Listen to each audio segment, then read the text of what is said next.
Okay, welcome to my second episode of the greatest podcast in America ever. Trump This, inside the Trump campaign to save America in 2024. Joining us now, you can't have a podcast inside the Trump campaign without the president's long-time, very trusted pollster, John McLaughlin of McLaughlin and Associates. John, we've been friends a long time. You're one of the probably right now the premier pollster in the United States, bar none, because you absolutely nailed the midterms. And one thing about your polling is you don't mince words, unlike a lot of people that tend to tell the President Trump, what they want to hear. You don't do that. You tell them the truth, the good, the bad, the ugly, whatever it is. You give them the numbers. And so from that, they can go ahead and make decisions. We're entering kind of like the first stages now of this campaign. I really think the president restarted his campaign when he went to East Palestine. You saw him in Iowa the other day, taking questions, smaller groups, now connecting with people. And you've done polling throughout. Obviously, Ron DeSantis is no question he's running for president. We've all seen that. But we've seen kind of a shift lately in Trump's polling numbers amongst Republicans. And they seem to have actually gone up a little bit, even with all these pending indictments. Can you kind of just give us a state overall and in the early states from your polling, John, where President Trump is right now with Republicans? He's going up. And as you said, like in our monthly poll that we publish, not the one for the Trump campaign, the one that we publish, and we've published it for years. Right now, when you ask likely Republican primary voters, and again, it's a poll of likely voters that we do 1,000 across the country every month. When you ask them, should Donald Trump run again? 58% say yes. When you ask if he runs again, would you support or oppose him? They say they would support him, 72 to 22.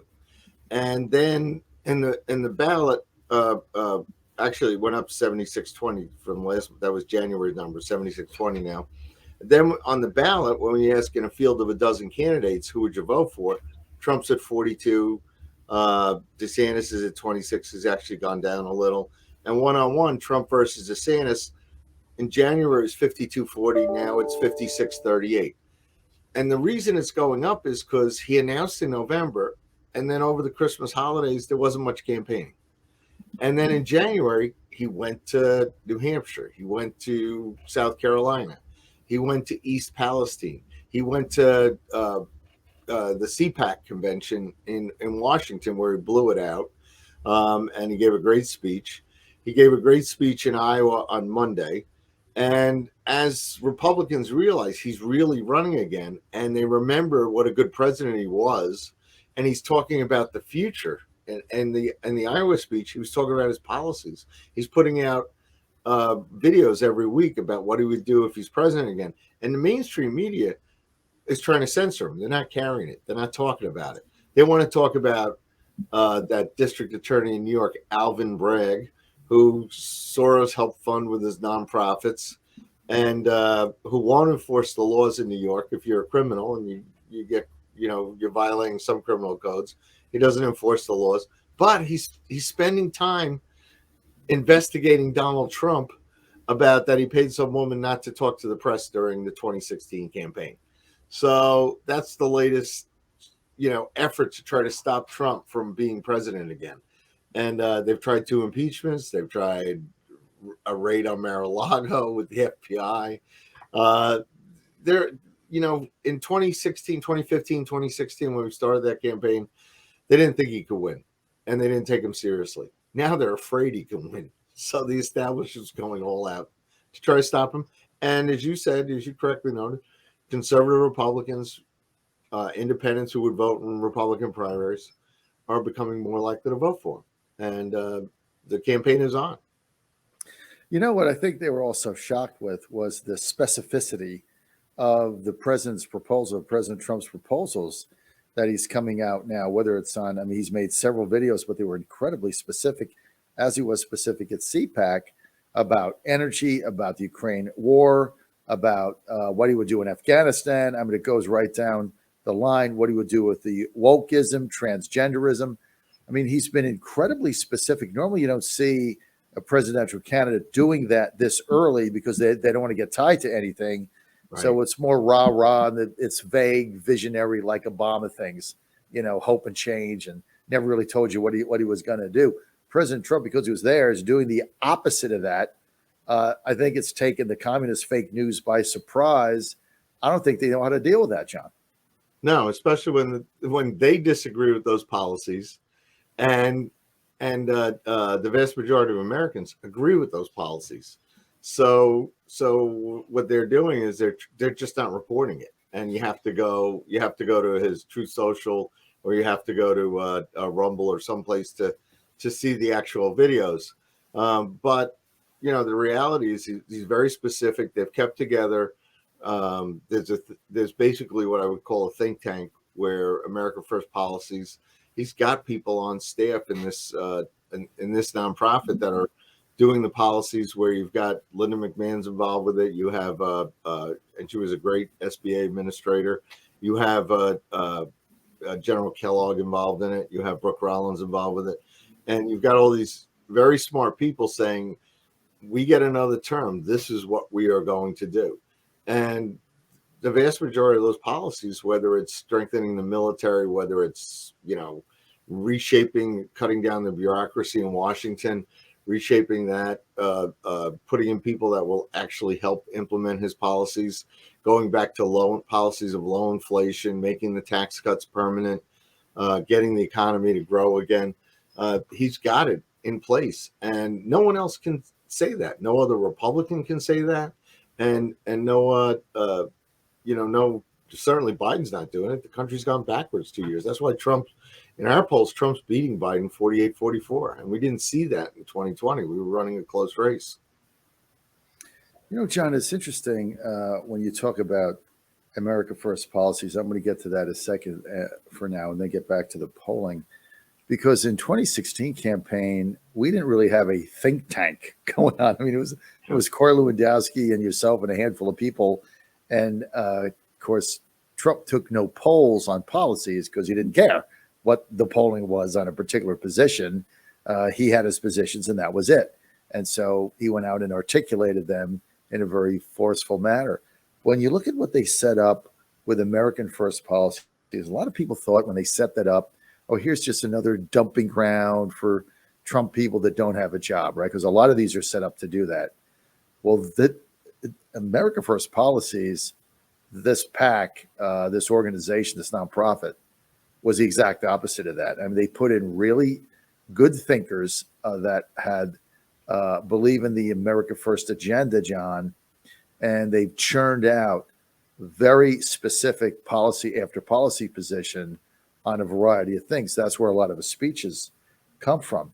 And no candidate has really had this before, not to the extent that it's out there. What type of an impact do you think that's going to have on this campaign, John McLaughlin? Well, first of all, it's a lot of substance. And if you know President Trump, he's a businessman. He's an outsider. He's not, like you said, oh, they're just storing people for the next. No, these are people that are there to do work. And he makes sure that there's a product, and he makes sure that he's got good policy. And basically, it makes a big difference in that, they can't knock him for not having the substance, because he's got more than enough substance. And they can't knock that he's not going to do these things, because he's proven that he's done them before. He'll do it again. And it's like I said, he's an outsider businessman who's going to get things done. And what's really strange to Washington is when he makes a promise, he keeps his word. I mean, during the first campaign for president in 15 and 16, like early 16, he's going into debates, and, he listens and talks to smart people. We'd say, okay, what about my tax cuts? And I'm like, call Larry Kudlow, call Steve Forbes. And they worked out a tax cut plan. Well, now, Larry's on Fox News Business, and he still talks to President Trump all the time, and this America First Institute has the substance, so it's going to be there. He can just rattle it off. He talks about avoiding World War III, and bringing peace to the Ukraine, he's not kidding around. I mean, he knows, he's been there. They did not, Putin did not go into Ukraine for 4 years when Trump was there. He'd done that when Obama was president. He did it as soon as right after Biden surrendered Afghanistan. I mean, Trump knows what he has to do to keep America safe and secure, when you see how backwards the world has gone and the United States has gone under Joe Biden, I mean, we have never seen the country go backwards the way it has in the last 2 years, where it's just declined so much. And, so people want them to start moving forward again. They're going to vote for Trump. John, the other thing here that I want to bring out before we get to some of the detailed polling by state is a lot of people on our side, on the Trump side, really wringing their hands over the DeSantis campaign. Yeah, I just spent a week in Florida, 8 days actually, to watch my son play baseball down there as a senior in high school. And so they went down there. They had 6 games. So I was there 8 days. It's an extraordinary state. I mean, DeSantis has done a remarkable job as governor of Florida. So a lot of people are wringing their hands over the fight between DeSantis and Trump. DeSantis is raising all this money. I know that PAC just filed a lawsuit the other day. I get that. But I have a different view. I think the campaign with DeSantis is actually going to be healthy. I think it's fine if he decides to get in. He's got a lot of money behind him. I don't think he's going to beat us. We'll get to that in a minute. But look, at the end of the day, there's some people saying Trump shouldn't debate. He's above that. I don't agree with any of that. I think Trump should debate everybody. I think he should be on that stage. I should go out and campaign, go to Iowa, go to New Hampshire, do town hall meetings, and get 2,200 delegates and go to Milwaukee and win. And then I think after that, I can bring everybody together. So I don't necessarily see the DeSantis race as a negative thing. I think it's going to get Republicans fired up. And at the end of the day, look, these primaries get nasty, right? You were there in 1980 and how that, remember how nasty that was between George Bush and Reagan, and George H. calling him voodoo economics and saying he was too old and he was an actor. I mean, we went through all that. He was a defeated candidate, etc. He ran California to the ground, which was, of course, not true. And then, Reagan ends up picking him for VP, and I understand they had a very healthy relationship through that. So I don't necessarily see this, John, as that much of a negative. What about you?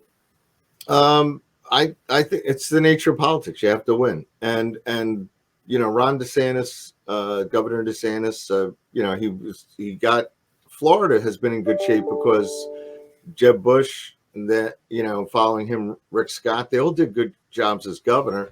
And when Ron DeSantis was governor, he was fortunate to have Donald Trump as president, and Trump endorsed him. I delivered a super PAC poll to then Congressman DeSantis saying, if Trump endorses you, you'll win. And he was losing that in Putnam at the time.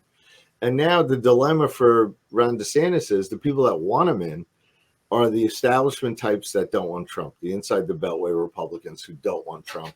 And they're fine with going along with the Democrats. I mean, we have inflation because Republican senators voted for Joe Biden's infrastructure bill for the trillions and his Inflation Reduction Act.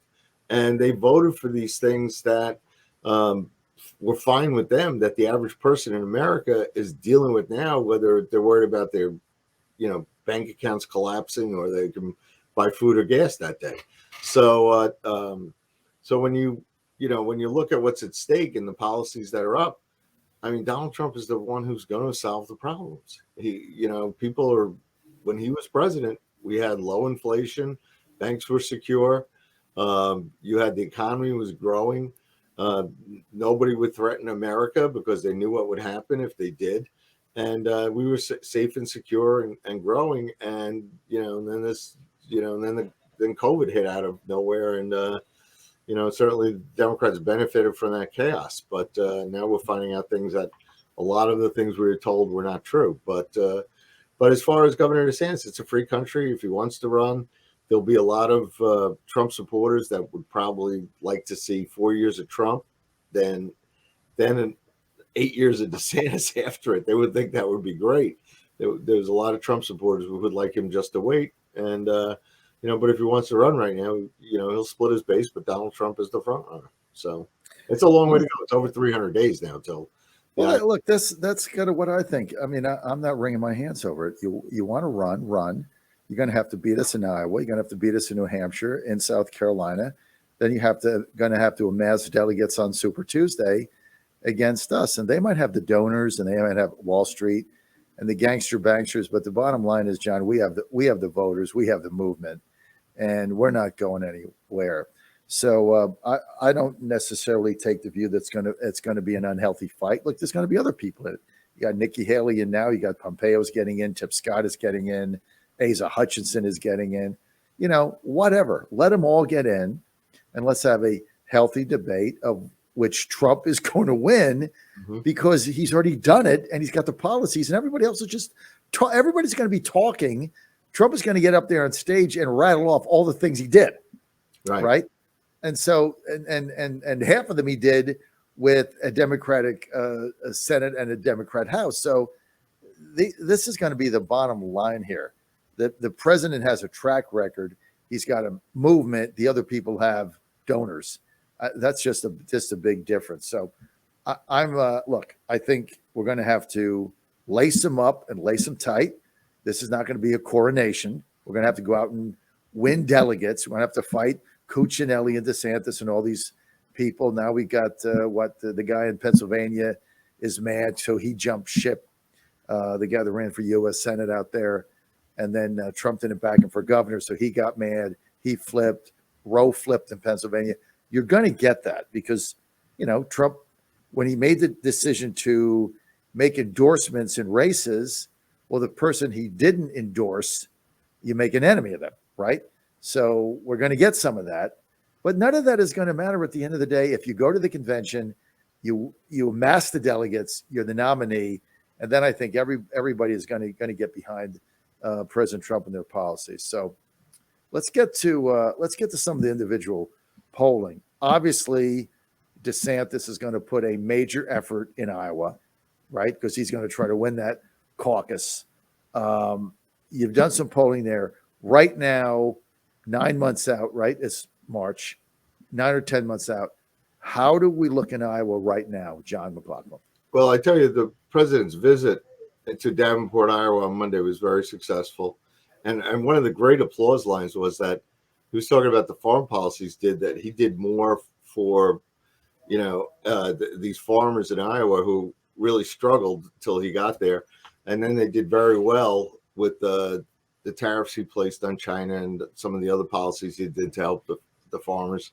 And, he was talking about the ethanol issue, which matters to them. But the biggest applause line, he said, is he's going to repeal the Biden policies against the farmers because Biden is basically punishing them. I mean, in the name of phony climate change or whatever, he's basically, inflation hurts them with fuel costs. Inflation hurts them with, they can't get fertilizer. I mean, it's just really bizarre, these policies that he's put in place. So we will do very well in Iowa. What's interesting is Des Moines Register put out a poll. They did 805 voters. And they, last time around, they had Trump up 7 a week out going into the poll. But 805 likely voters. There were 257 Republicans, and they were saying Trump and DeSantis were about the same favorability. They've yet to release the ballot versus Trump and Biden. They've yet to release any straw vote ballot if it exists within their Republicans. But right now Trump would be ahead, and he'd probably, after his visit there on Monday, he'd be more ahead. And Governor DeSantis was there the previous Friday. Nikki Haley was there, but you got to go there and spend a lot of time there because that's what the voters expect. And the Democrats won't be going there because Joe Biden has called off any delegates being awarded for Iowa or New Hampshire, and they're only going to award delegates after their primary in South Carolina. So, Biden's that weak that he knows he's only running about a quarter or 3 in 10 of the Democrat primary voters, which is terrible for an incumbent president. But Trump's ahead. There was an Emerson poll had him ahead in New Hampshire after his visits there, and he's ahead in South Carolina. But it's a long way to go. It's still very early. Like I said, you've got over 300 days before the Iowa caucus. Look, I like our game plan in Iowa. I like they think they put Marshall Moreau in charge. I worked with him in Virginia. He was Glenn Youngkin's ground guy winning that convention there. He's a very hard worker. I think he knows his stuff. So when I look around and I see who the Trump campaign is putting in key areas on the ground, I really like what I'm seeing. But you got to remember, Trump lost the Iowa caucuses by 1 or 2, I believe, in 2016. But that was because of the fast one that Jeff Rowe and Cruz and Cuccinelli pulled on Ben Carson, right? Remember, because Carson went home to resuit that weekend. He just went home to get new clothes and fly back, and he didn't have enough staff on the ground in these caucuses. So where Carson didn't have any viable surrogates there on caucus night, they had these flyers out saying that he had dropped out of the race just before the voting in the caucus. So in a lot of these caucuses, the Carson vote evaporated because people thought he was out because they had evidence that he had flown back to Florida. So they thought he was withdrawn from the race. He didn't have enough surrogates there. That was actually a diabolical thing that Cruz did. So in a lot of areas, the Carson vote went to Cruz, and Cruz ended up winning by 1 or 2. I don't think that happens. By the way, I think I can tell you the reason Trump lost Iowa. I wasn't working for him at the time. I was just giving him free advice. But when he was talking about not debating, I said, when you skip the debate in Iowa, that cost you, because he skipped that debate. He was mad. He did his own rally instead of going to the debate. That's really what cost him Iowa. Before that, he was ahead. And if he had done the debate, and I told him, you would have won Iowa, New Hampshire, and South Carolina, and you would have saved yourself $100 million because we would have locked up the nomination right there. There's always a bump in the road someplace. I mean, even Reagan, you go back to when you were talking about Reagan in 80, and I was just a volunteer. I didn't do this professionally until I went to work for one of his pollsters for Arthur Finkelstein. But Reagan, he lost Iowa. Bush beat him. And they out-organized him. Rich Bond out-organized him there in Iowa, and Bush beat Reagan. And Reagan had to come back and win the debate in New Hampshire, where he was saying Bush wanted a one-on-one debate, and Reagan said, no, I'm bringing in the other candidates, and basically said, I paid for this, Mike. And he had John Anderson in tow and Bob Dole and Rumsfeld or whatever, whoever was running with him. But that's when he sealed the deal. So there's always some closing. And you can be the front runner, but then the media likes to have a contest, so they have something to cover and talk about on the Sunday morning shows or whatever. But right now it's a marathon, and Trump's the front runner. He's setting the pace, and he's going up between those people in our polls that said they would support him if he runs, and those actual votes he's getting. That is now it's going up. So and the conservatives are falling in line, which is good. They like you got to remember the other thing about Iowa. We go back to 1980. It was basically the same thing that happened to Reagan that happened to Trump. John Sears, who he fired after New Hampshire just before he won, was his campaign manager. Right. And remember, it was John Sears giving him the same advice. You're the front runner. You don't need to debate. You don't need to be on the stage. You don't need to punch down. Remember that. So Reagan skipped a key Iowa debate before those caucuses, if you remember. Right. And a lot of his vote went to Texas Governor John Connally, who ended up getting, a decent percent there. All that would have been Reagan. So the moral of the story is, if you're not going to show up in Iowa and debate, you have whatever consultants telling you not to do it, right? History is going to show you you're going to get punished by the caucus goer. They want you to debate. They want you in the fray. They want to hear what you have to say. So, look, the other advantage we have in Iowa, John, that Trump has in Iowa, is you're going to get a big evangelical vote out there. You always do. Santorum he actually beat Romney in, 2012? Right. He actually beat him, Yeah. and they kind of stole it from him, couldn't find ballots, and some truck broke down or some ridiculous thing that Romney orchestrated.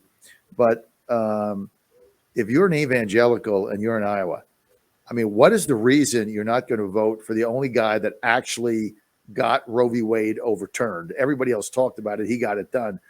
I see that vote being a massive for Trump. John, what say you?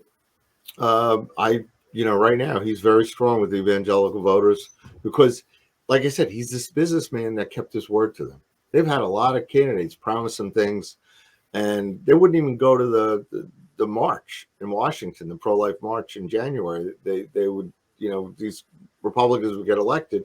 Trump went to it. Trump spoke at it. Trump and he did what he said. He was going to appoint conservative judges, and he kept his word.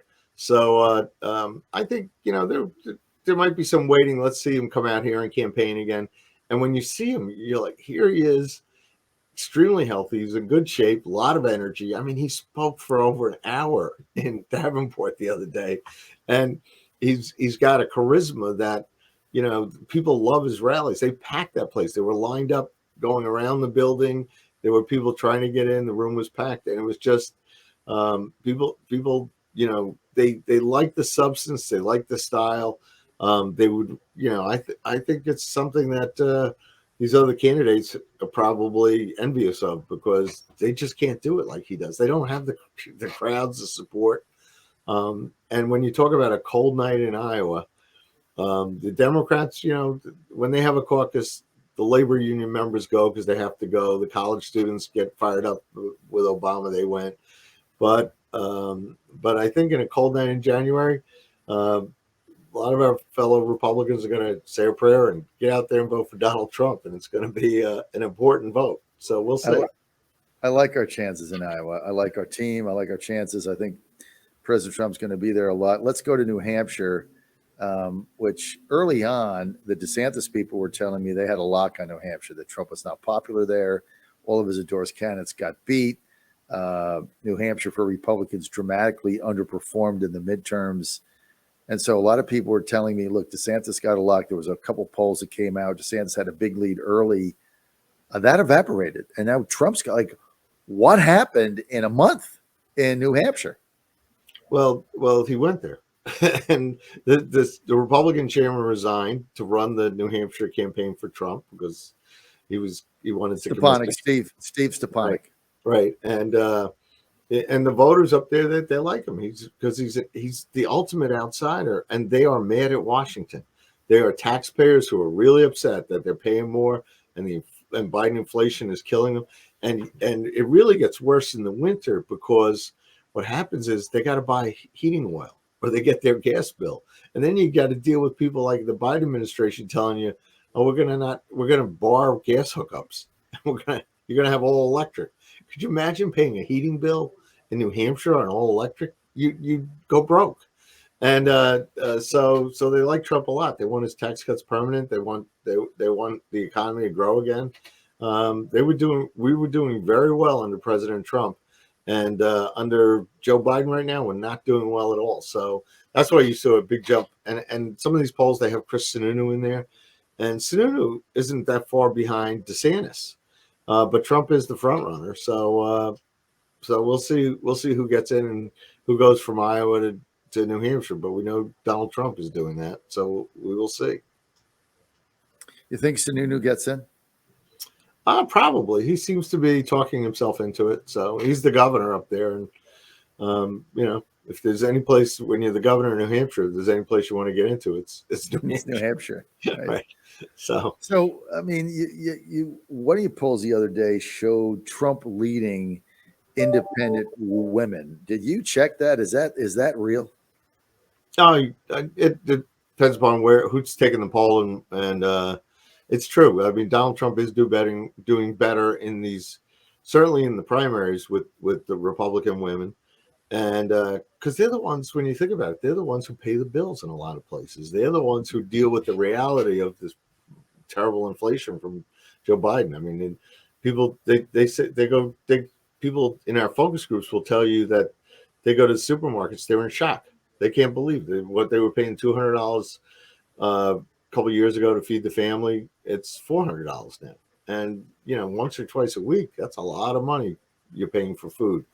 And they've cut out a lot of luxuries too. So women voters, independent women, that's why they're independent women. They will vote for Donald Trump compared to Joe Biden. That's for sure, because right now their families are suffering.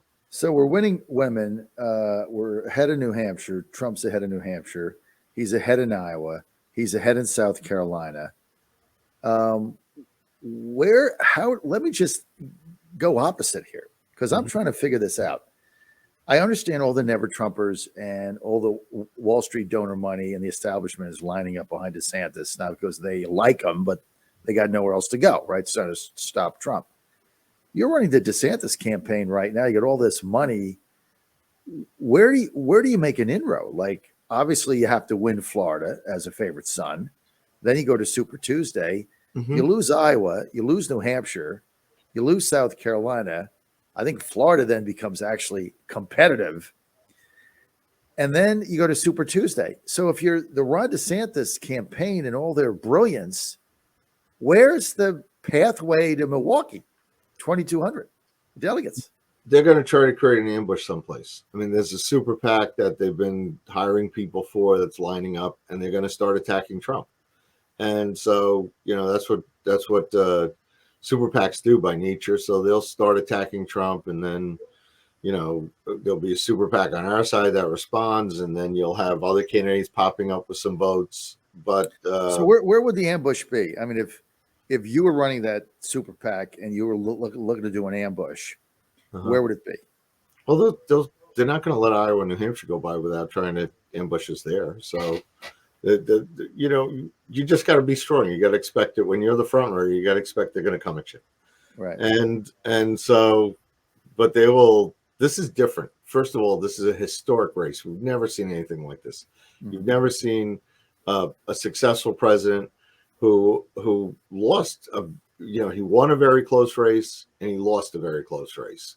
And when you look at the battleground states, he won the first in 2016 by 78,000 votes among 3 states, 44,000 in Pennsylvania. It was 10,000 in Michigan and 22,000 in Wisconsin. And when you look at the last race, it was 11,000 in Arizona, Georgia, and then 20,000 votes in Wisconsin. So it was only 44,000 votes that he lost by. So, so here you've got this very successful, strong president that the establishment is doing everything they can to try to beat him. And, they're gonna come at him in Iowa. They're going to come at him in New Hampshire. They're going to, in some states thereafter. And then, we'll see whether it's Joe Biden or somebody else on the Democrat side, but they're going to be relentless because they're afraid he can win this time. Well, they've got to win one of those 3 early states, so that's going to be where the ambush is. I don't think they're going to do it in South Carolina. So, and Iowa's tough with the caucuses, so it probably only leaves New Hampshire. And of course, Sununu gets in. It really complicates the whole DeSantis model there. So I would think they're jawboning him to stay out. But if he gets in, Sununu, I think, ends up coming in second and beating DeSantis in New Hampshire. Then you get to Florida, and my position there has changed. A month ago, I'm like, hey, there's no way you're going to beat DeSantis in Florida. Now I think if Trump wins the first 3 states, I think A, Florida's in play, and B, you're going to get the Ed Koch effect in Florida. This is when Ed Koch was the mayor, very successful mayor of New York City. I was there. I lived there when he was there. Turned it around. The city was a complete rat hole. It was a dump. It was fading under Dinkins, bankrupt everything else. Koch comes in, turns it around, has a great record, just revitalizes Times Square, crime, changes the city in 2 years or 3, I believe. Wins that race, then turns around and he wants to run for governor against Mario Cuomo. He was the favorite, right, from New York, et cetera. Yes. And so I was a voter in New York at the time. I was a member of the Conservative Party, so I couldn't vote in their primary. But what happened is Cuomo won, and he actually carried Manhattan, and he carried Brooklyn. And everybody was like, how the hell that happened? And when they did the exit polling, they found out that New Yorkers didn't want to lose their mayor because he was that successful. So they said, we don't really give a rat's ass what happens in Albany, Cuomo, whatever. We want Koch here. And so they turned around and they voted for Cuomo, who ended up beating Koch in a huge upset by carrying 2 of the 5 boroughs in New York City, and nobody could figure it out until they did the exit polling. Could the same thing happen to DeSantis in Florida? I think so because DeSantis. I think the reason he's hesitating getting in is because they share the same base. A lot of their issues, he's agreeing with, he's hugging President Trump on a lot of issues. Right. And the establishment argument is, well, he can win the general election. Well, I got a poll that says Trump's up by 4 points, so he's beating Joe Biden, and you haven't been tested. But but you could have that where people are saying, and I think Governor DeSantis has to deal with first. There's a resign to run law in Florida, where if you want to run for higher office and you're the governor, you're supposed to resign from that job to run for that. Now he's got super majorities in the legislature. We work for a lot of his incumbents in the state Senate and the state legislature, and they could change that law so that he could run without resigning. But right now there's a resign to run law he's got to deal with, where maybe in this session, as they get into the end of it towards May, they might have to alter that law so that he could stay as governor and still run. But I think your point is, a lot of people have moved to Florida from New York and other parts of the country, and that trend was going on for years. And under COVID, it got more accelerated. But I think they'd like to see him stay as governor, and I think they'd like to see Donald Trump as president again. I think that plays out. Okay, we're running out of time. I know you got to bounce. We got a couple of indictments coming down the pike. One in Atlanta, one possibly in New York. You've also got the potential Mar-a-Lago raid indictment. Trump gets indicted 1 time, 2 times, 3 times. You've done the polling. What effect is that going to have on him? Well, I can tell you, one time during the campaign, we were meeting in June in the Oval Office. And I said to him, I said, this is amazing. We're in a close race, you're a historic plague, huge economic downturn that we had that was basically put in place because of COVID, and urban unrest across the country after George Floyd passed away. And I said, your base is rock solid. We're in a very close race and we could win this. And President Trump says to me, you left out impeachment. And he's right. His base got destroyed when they impeached him. I mean, he was impeached as a citizen, and he wasn't even in office anymore. And they impeached him, and they held a trial in the Senate, and he was found innocent again. So 2 impeachments. After 2 impeachments, the phony charges from the district attorney in Fulton County, where the forewoman of the grand jury gave an interview and appears to be really bizarre. And then you got Manhattan, Alvin Bragg. He doesn't even go after criminals, and he wants to go after Donald Trump. They will backfire. They will make him even stronger, because it's seen as there's only one reason they're doing this, is to stop him from running again.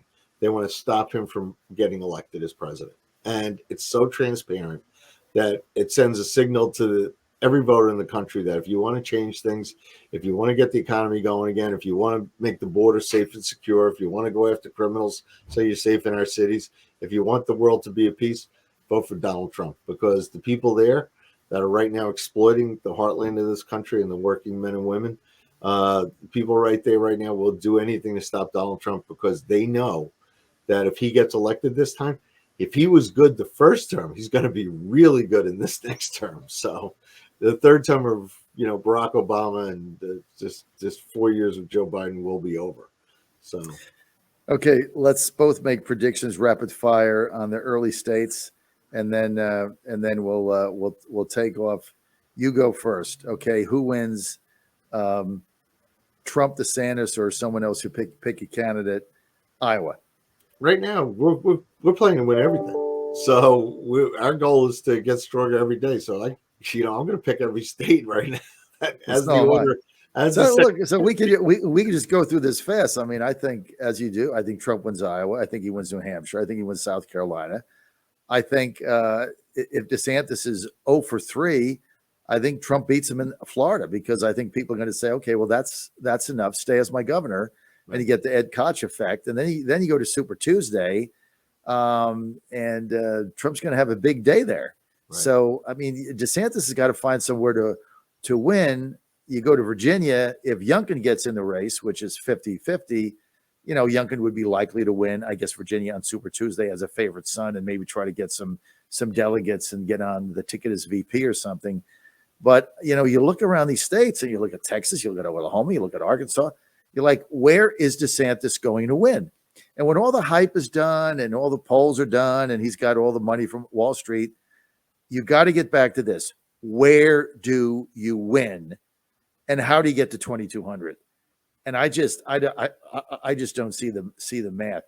You win the first three states and you're competitive in Florida, and then you win a overwhelming majority of delegates on Super Tuesday. Where's DeSantis beat him? New York? No. New Jersey? No. Wisconsin? I don't know. Maybe. Pennsylvania? Doubtful. What's that leave, right? Delaware, where Forbes won? No. Maryland? I mean, it gets very dicey when you get in this situation, and then you're playing catch up. So, look, right now, I think if you look at these early states, Donald J. Trump is in a great position, John. You look at your polling numbers. I mean, the state that I was afraid of is New Hampshire. The last two polls up there, he's up big, and his lead has grown since he's been there, and he's going to go back. So I think we're in good shape. John, final thing. What's the trapdoor here for Trump? Well, you have to expect the unexpected. I mean, you and I remember I polled for Steve Forbes when everybody thought Bob Dole was a lock, and we won Delaware and Arizona, and Buchanan and Lamar Alexander came out of nowhere to be factors. So you just got to expect the unexpected. And as far as the trapdoor, it would be a self-inflicted mistake that we make. But we've got very smart people: Susie Wiles, Chris LaCivita running the campaign. You got smart people that they're building in the statewide organizations. And the best part is we've got the best candidate in Donald Trump. I mean, Trump is really, he's in great shape. He's in good spirits, and he's really on his game in terms of message and policy, that he could turn the country around again. So right now, we just got to expect the unexpected and try to avoid any, self-inflicted mistakes or, trip ups here or there. But, he's running hard, and he's running hard to win, because it's really, when you talk about an important election, I mean, it was important last time he won that we beat Hillary Clinton, but this time around to get the country back from the incompetence that we're seeing, I can hardly wait till he fires Buttigieg on the first day. I mean, it's got to be just there's a lot of things in Washington have to change, and people have to be put back in charge. So there's going to be a level of poetic justice, no doubt. John McLaughlin, chief pollster, President Trump, also independent pollster. McLaughlin Associates runs the #1 accurate poll right now in America. John, thank you for being with us. People want to follow you. Where do they go? They can follow us. They could at JMCLGHLN is my Twitter handle and Truth handle. They can follow me on those, or they could go to our website, McLaughlinOnline.com. We post from time to time. We post polls that we publish, and the polls that we were talking about, they can see them on that website. John, thank you for being with us. We go back to yes. When was the Forbes campaign? When was that? 96, 95, 96. Was the that 20th it? century? Yes. Oh my God, we go back that far. Remember you came to Florida? I had a publishing meeting, and we took Steve in front of the publishers, and they were pretty impressed. And then I'll never forget. I know we have to go, but I got to reminisce. You predicted that win in Arizona. No one else did, and you guys won Arizona. And I'll never forget. I was there. I forget, it was in Phoenix, I guess, and. Steve Forbes comes down and everybody's cheering, and he says, the era of political punditry is over. I'm forgetting he said that. Too much. John McLaughlin, we go back a long way. 95. Wow. Thank you for being with us, John. Thank you, John. All right. That concludes the second edition of Trump This, my podcast, Inside the Trump Campaign to Win Back America 2024. Thank you, John. We'll see you next week.